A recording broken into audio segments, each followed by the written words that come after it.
लव nature या YouTube चॅनलवर आपलं सहर्ष स्वागत आहे आणि दोंदे या भागातील ठाकरवाडी येथे मी आलेलो आहे। तर मला सांगायचा मुद्दा असा आहे की बघू शकता तुम्ही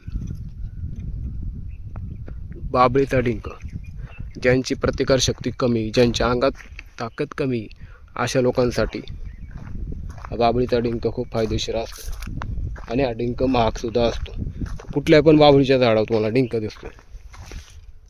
एक मी मोजते बघता, 2 वरती 3, त्याच्यावरती पण 4, इथे 5, इथं 6,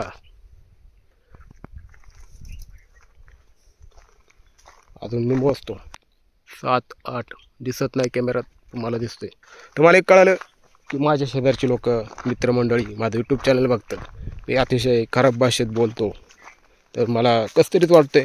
पण काय, मी यूट्यूब चॅनल व्हिडिओ याच्यासाठी काढतो की मला भविष्यात बघायचं असतं म्हणून मी टाकतो, मी इतरांसाठी टाकत असतो।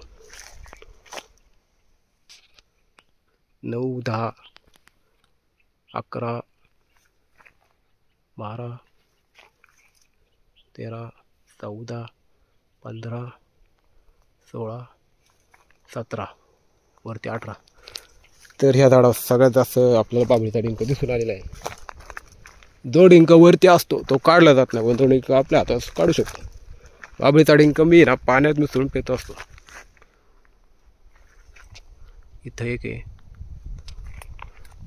बाबळीचं झाड काटेरी असतं, त्याच्यामुळे आपण जास्त खूप आतमध्ये जाण्याचा प्रयत्न कधीच करायचा नसतो, कारण याचे काटे लागले तर ते आतमध्ये जाऊ शकतात। इथे बघा, आपल्याला आहे ना कॅमेरा दिसत नाही पण मला दिसतंय।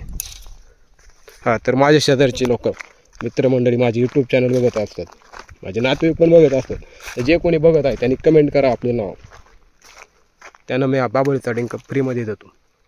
हे खूप सारा डिंक आहे, जवळपास खूप सारा आहे। सगळा डिंक एकत्र केला ना 100 रुपयाची कमाई।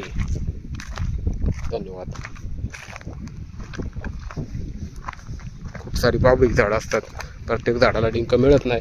त्या बाबळीच्या झाडाला डिंक का मिळतो याचं कारण म्हणजे ही बाबळीची झाडं अशी आहे की उन्हात असतात, उन्हामुळं हा डिंक पागळतो।